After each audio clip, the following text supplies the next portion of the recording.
I'm here to talk about my son and the fact that he died from fentanyl poisoning. Zach was a great kid. Pretty typical. He loved dinosaurs. We lived in Southern California at that time, so he loved to go to Disneyland. We had passes at the time, so we'd go there often. He was a really good kid in school. I never had to wake him up and get him ready. He'd lay his clothes out the night before and set his alarm clock. Just that kind of kid oh, good. I don't have to get him up and yell at him 10 times or anything. And he went to private schools, all of his life, actually. Kindergarten he was in a public school, and then he went to private schools.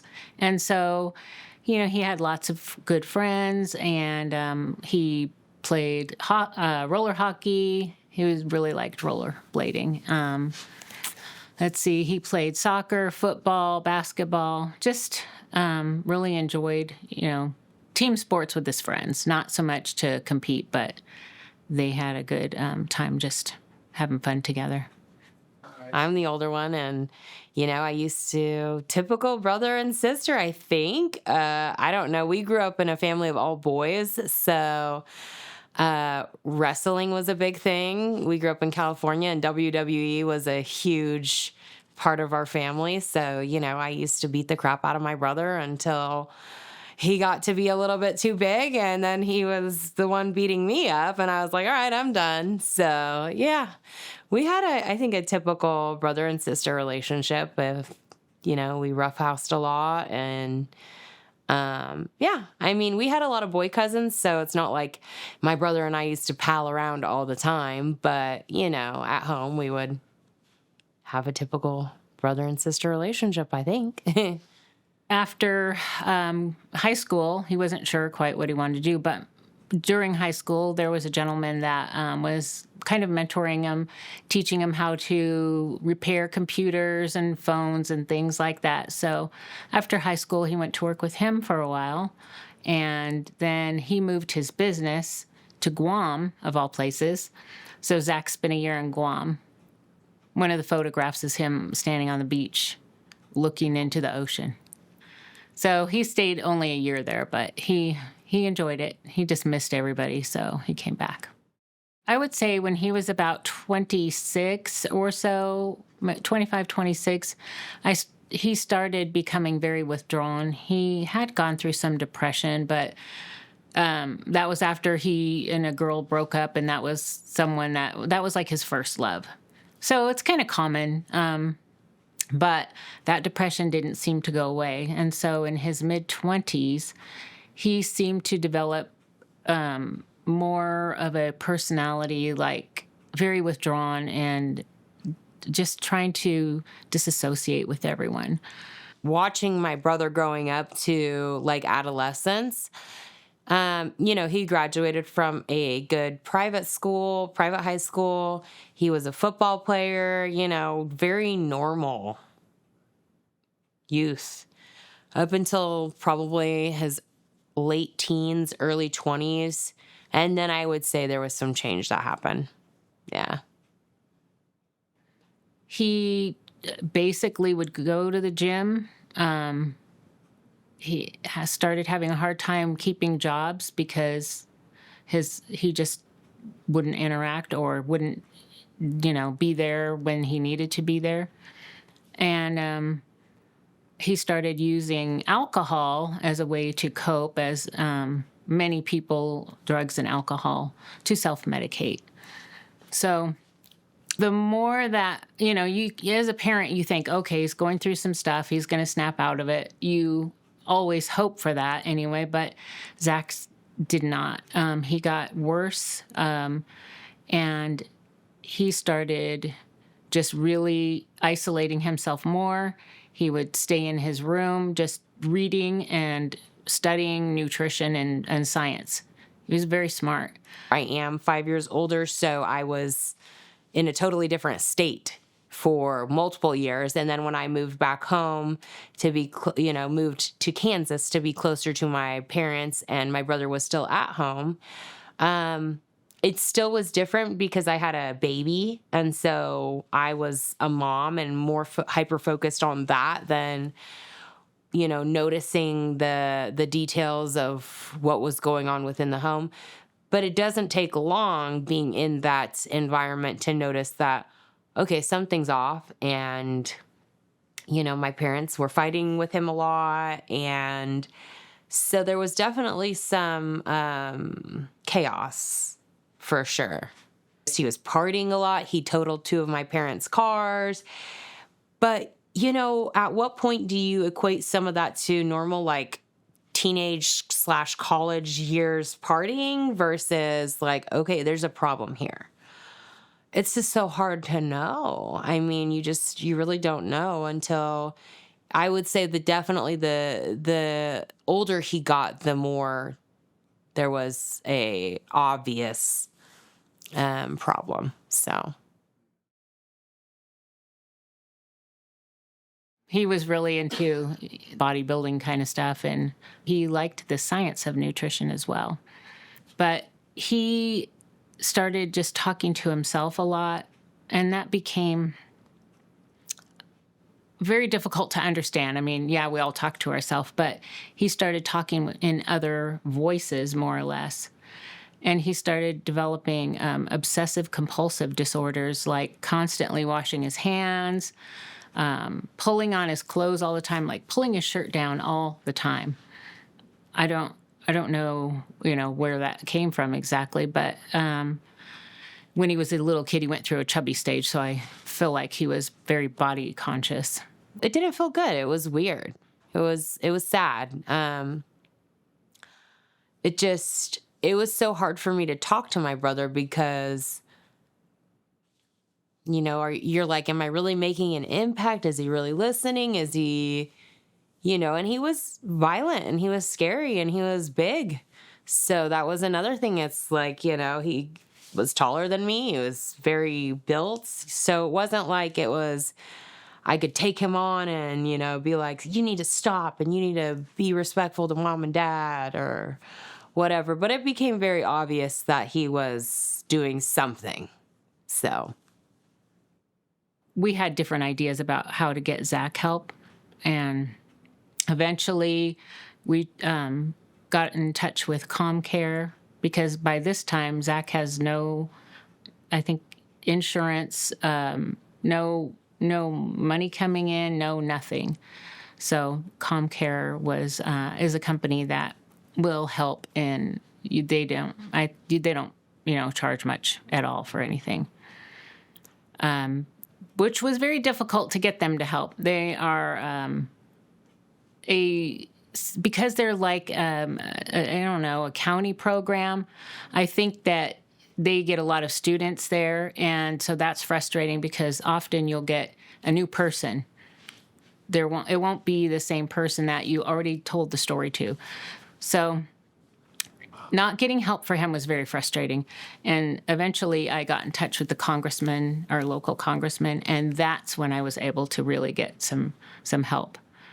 Writing letters and everything. He just didn't want to accept there was something wrong. He knew it, but he did not ever want to admit that there was anything going on with his mental health. And I would just ask him to go and talk to people because, maybe there's something you can't see yourself, but they can help you. So he was very against getting any kind of help. He would not willingly do it. It was only if he was forced by whatever measures you could come up with. Eventually, his drug habit or his using drugs became out of control. And so he eventually started stealing things, and I could not leave him home in my apartment all day when I'm working. And so I had to ask him to leave. I helped him get into sober living several times. He'd go back to the streets. He just couldn't find his way. He couldn't accept help, and these bouts of what seemed like inappropriate behavior because of the way he would talk to himself and the things he would say. Eventually, I did get him diagnosed, and he had schizoaffective disorder, and that is something very similar to schizophrenia with sometimes bipolar and depression, and he had still some severe depression.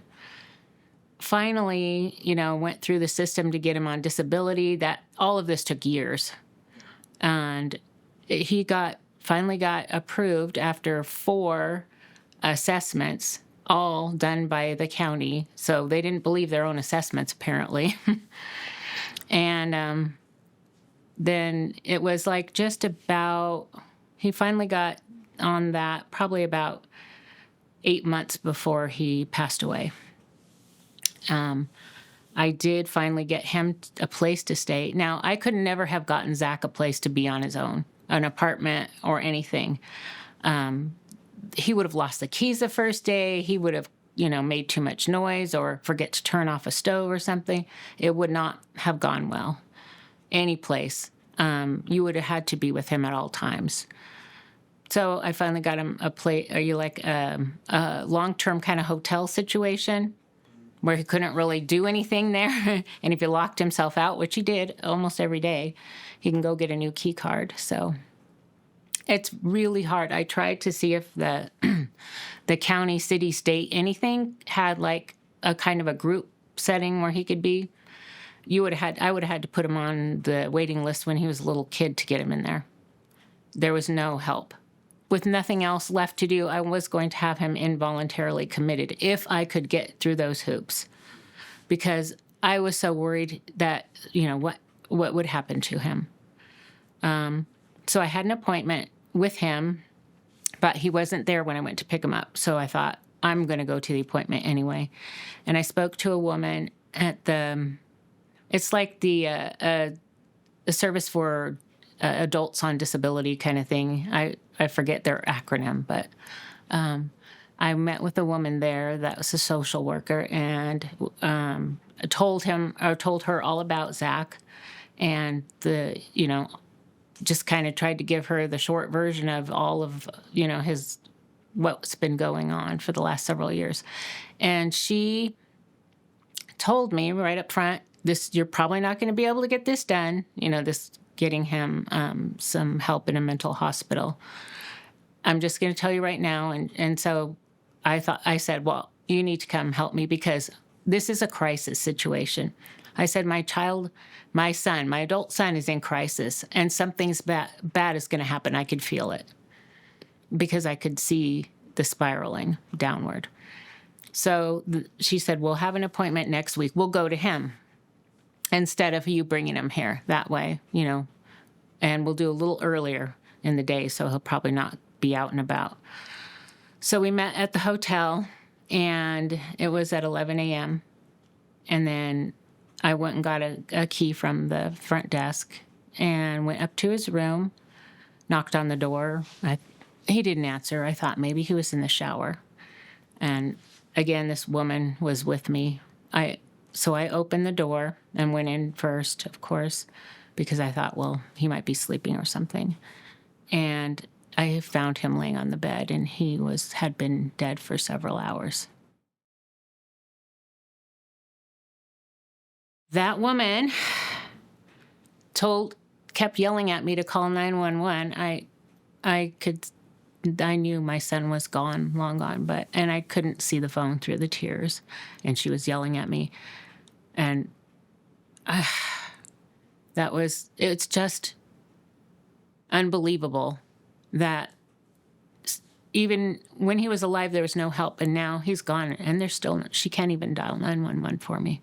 I don't know. Maybe it's a rule. I don't know. So finally get them there.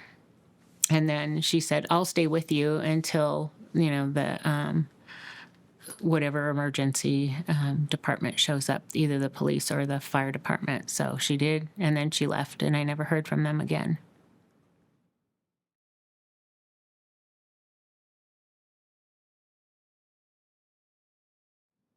I have experience because of the industry I work in, so I know the signs of someone being gone for quite a while. And so once it was the fire department that showed up first. Once they got there, then I was ushered out. They didn't want me to touch anything, and I understood that. And then my daughter came. I called her when I was out in the hallway finally, and then we had to wait a couple hours. We had to wait for the coroner to get there. And I happened to know them because, again, my occupation. So they were quick about it and then let me come back in and see Zach. He was in a body bag. And that's the last time I saw him until his funeral. So I just knew because you don't get a call. Well, I don't get a call from my mom at 11:30 in the middle of the day. To me, that's kind of like in the middle of the day. And so I just knew. My mom was there at the hotel that he was living at with his caseworker, trying to get conservatorship is what I think of when I think of guardianship in that respect. But she was there with the caseworker, and I could just tell. I just knew. I just knew that when she was calling me at 11:30 in the morning, that's halfway through the day, in my opinion, that it just wasn't right. And so, yeah, it was hard because we tried, especially my mom, tried so long to help him and to get him help, and just the repetitive cycles of what comes along with mental health and addiction. My daughter got to see him. She hadn't seen him prior to that, but that's an image neither one of us could ever get out of our heads. And it was awful, because, it was a hotel, and it was a very big hotel, but it was housing basically for people that were so mentally incapacitated, drugs or not, that they don't have a place to go. So basically, you have somebody that's talking to themselves 24/7 or in that state mentally. If they're on or off drugs, it does not matter. They're mentally incapacitated. And so they don't have normal housing for people like that. And that is a problem. It was awful. The roof was leaking everywhere. It was, it was kind of a rainy day. So it was just like, there's water coming in, there's mold, the ceilings are falling in these rooms. It was this, I'll never forget the smell. And I don't think it was the smell that we would think of when we think of, somebody being passed away in a room, but it just smelled like filth. It was not what I think of and equate to somebody passing. It was the filth of the environment around, not even just this particular room. And it was so overwhelming that I was gagging because of the smell. It's just the conditions that some of these people have to live in because there's no proper help for them. It's barbaric. It's like they're animals, it's not right. So